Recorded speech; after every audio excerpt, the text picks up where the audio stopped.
Assalamualaikum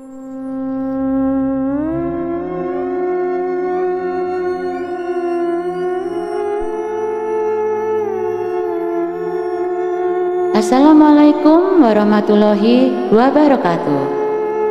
Jumpa lagi bersama saya Rani di channel Pusaran Misteri. Pada kesempatan kali ini, Rani akan membacakan kelanjutan dari cerita serial Wanita di Kamar Rahasia, yaitu bagian yang ke-9 dengan judul Mencari Informasi.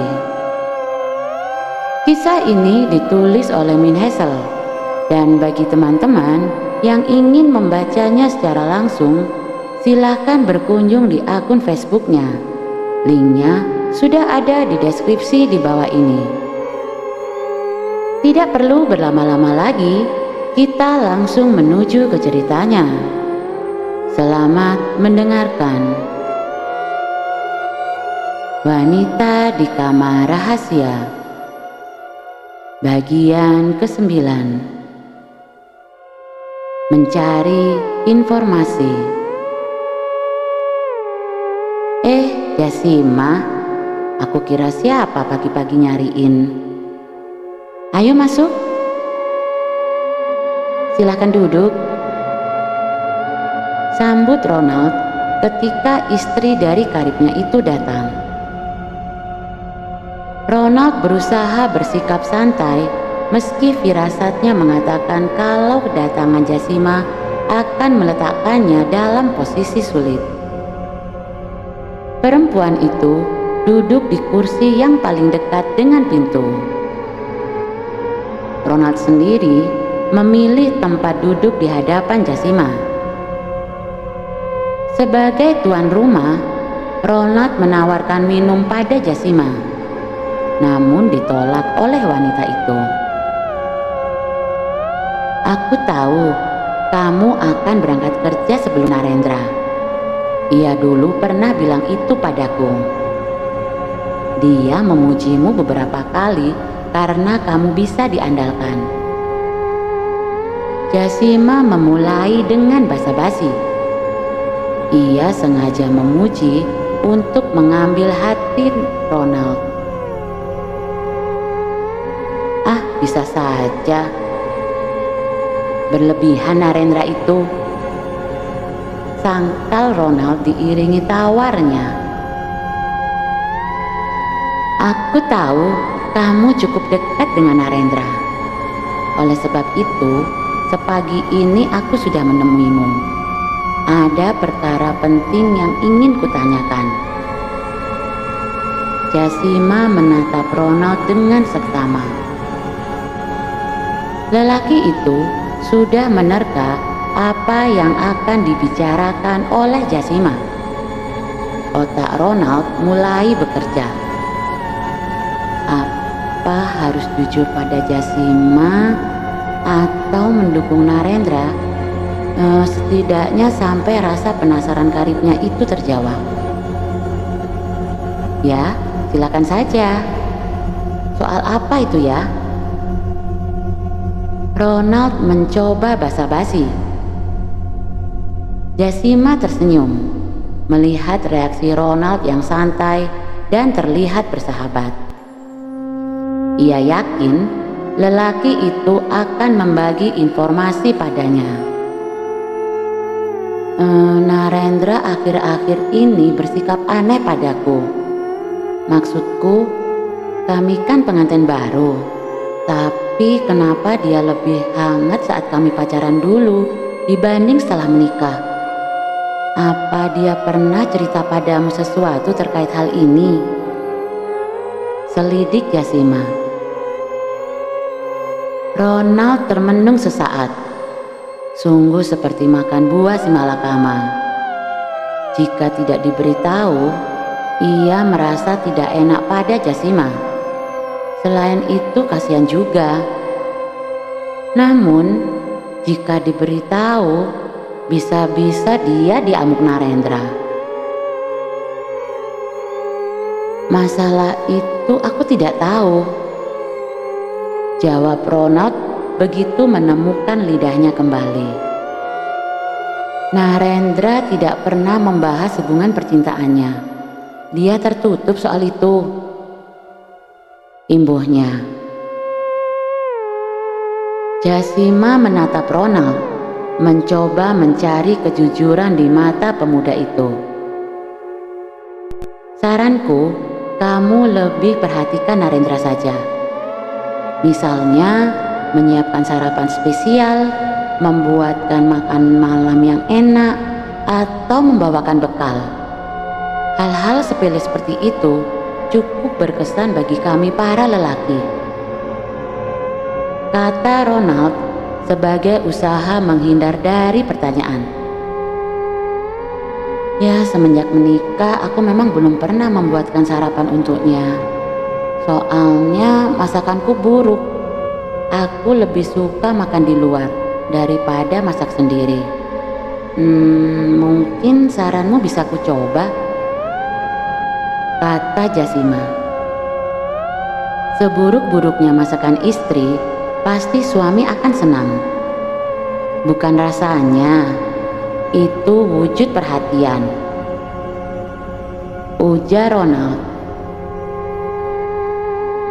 Kamu yakin tidak terjadi apapun pada Narendra? Jasima meyakinkan dirinya sekali lagi. Setauku tidak. Entah kalau dia menyembunyikannya dariku. Ronald mencoba mencari aman. Dia sekarang jadi sering marah, bersikap berlebihan, mood swing, dan melihatku seperti musuh. Dia seperti bukan Narendra yang ku kenal. Kamu tahu kan bagaimana sebelumnya dia perhatian padaku. Lalu setelah menikah, sikapnya seakan-akan dia dipaksa menikah denganku. Padahal kami menjalani hubungan ini atas kemauan masing-masing. Jasima mencurahkan isi hatinya. Suamimu sedang diganggu makhluk lain, batin Ronald. Namun ia tidak bisa mengatakan itu. Ronald malah bilang, mungkin dia masih lelah habis mengurus pernikahan. Jasima termenung sejenak. Kalau begitu aku pulang dulu.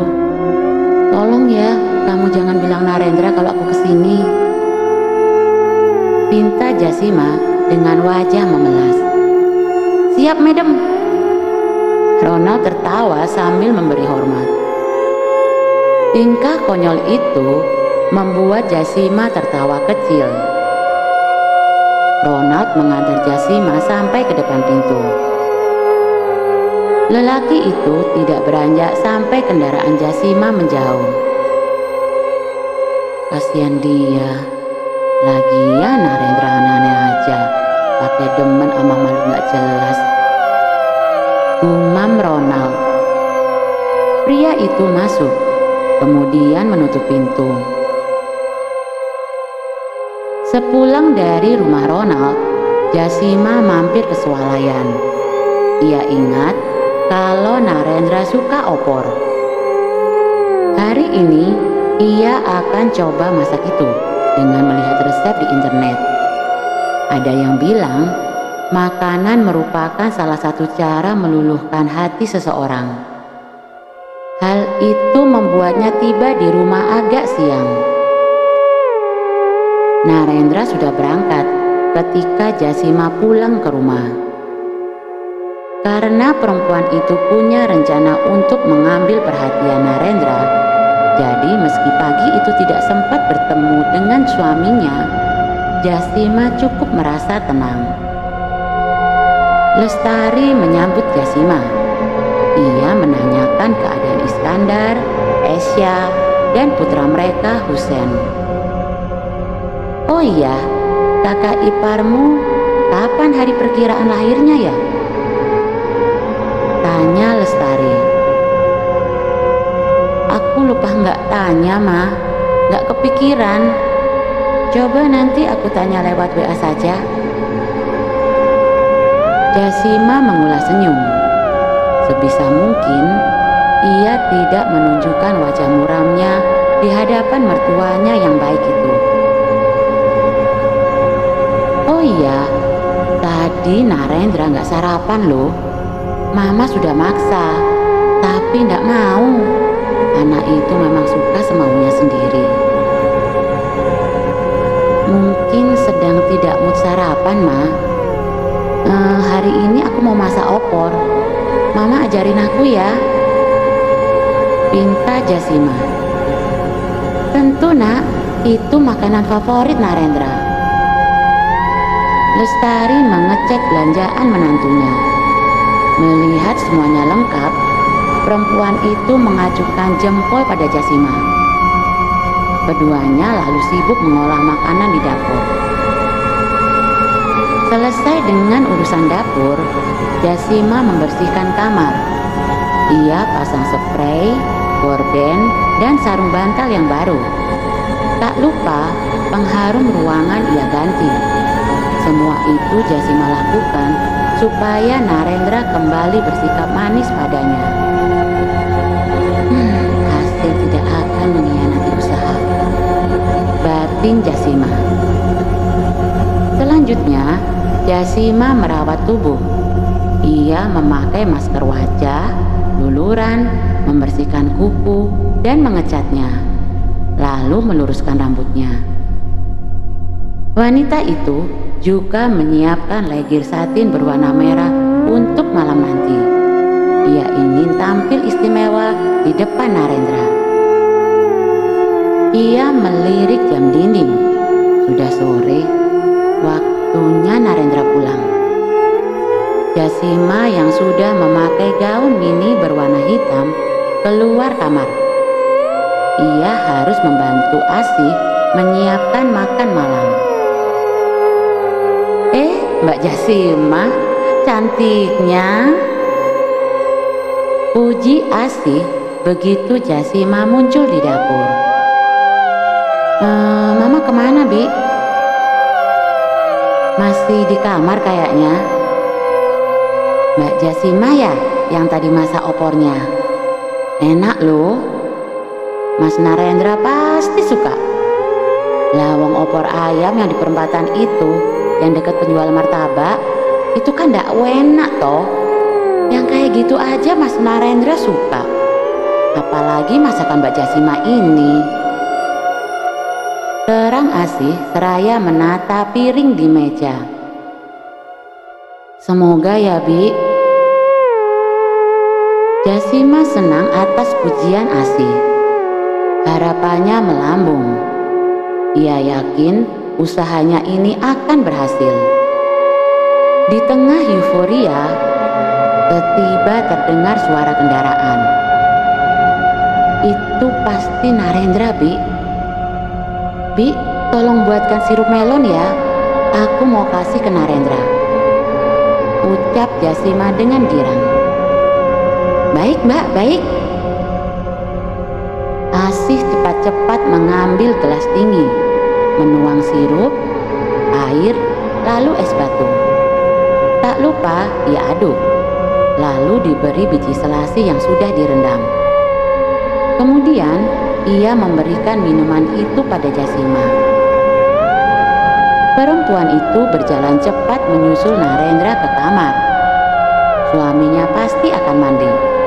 Setelah itu baru pergi ke meja makan. Sebelum Narendra masuk ke kamar mandi, Jasima harus memberikan minuman itu lebih dulu. Pria mana yang tidak senang pulang kerja disambut istri cantik dengan membawa minuman dingin? Batin Jasima. Ketika Jasima masuk kamar, Narendra sedang melepas rompi rajut yang seharian ia kenakan. Melihat minuman segar yang dibawa Jasima, ia merasa sangat senang. Pasti lelah dan haus ya. Ini diminum dulu, Mas, ucap Jasima sembari mengulungkan gelas ke dalam genggamannya. Terima kasih sayang. Narendra hendak menerima gelas itu. Namun, setiba perkataan Roro Kemuning malam itu terngiang. Ia sedang melakukan puasa muti agar bisa menemui Roro Kemuning. Kalau dia minum sirup melon itu, berarti puasanya batal. Dan itu menunjukkan ketidakseriusannya. Nanti saja, letakkan di meja. Saya mandi dulu. Narendra mencoba beralasan. Meski hatinya mencelus, Jasima tetap menyungging senyum. Ia meletakkan minuman itu di meja. Segeralah mandi, aku menunggumu di meja makan ya, kata Jasima dengan suara lembut. Perempuan itu mengecup pipi Narendra dengan lembut. Sebenarnya, Narendra senang diperlakukan seperti itu. Tapi, entah kenapa, semenjak ia bertemu Roro Kemuning, daya tarik Jasima turun drastis di matanya. Bahkan, ketika Jasima mencium pipinya, tubuh panas dingin yang saat pacaran sering ia rasakan juga tidak muncul lagi. Jasima keluar kamar dengan perasaan kecewa yang tidak dapat dilukiskan dengan kata-kata. Harusnya Narendra mencicipi barang sedikit saja minuman itu untuk membuatnya merasa senang. Namun tidak, lelaki itu seperti kian menjaga jarak darinya. Aku tidak boleh pesimis. Semoga begitu melihat opor ayam yang tadi kumasak, Narendra akan berselera dan menghargai usahaku. Batin Jasima sambil mencoba tersenyum. Dan itulah akhir dari cerita mencari informasi. Cukup sekian untuk cerita kali ini. Apa yang akan dilakukan Narendra setelah dia selesai mandi? Dan apakah Narendra akan makan opor buatan Jasima? Temukan jawabannya di kisah selanjutnya. Oh iya, tolong tulis pendapat kalian di kolom komentar tentang kisah kali ini. Dan bagi teman-teman yang baru saja bergabung, jangan lupa untuk like, komen, dan share, serta klik tombol subscribe channel ini. Kemudian, agar kalian bisa mengikuti kisah selanjutnya dari cerita serial Wanita di Kamar Rahasia ini, silakan menyalakan tombol lonceng notifikasinya. Rani pamit undur diri. Sampai jumpa di kisah selanjutnya. Akhirul kalam, wassalamualaikum warahmatullahi wabarakatuh.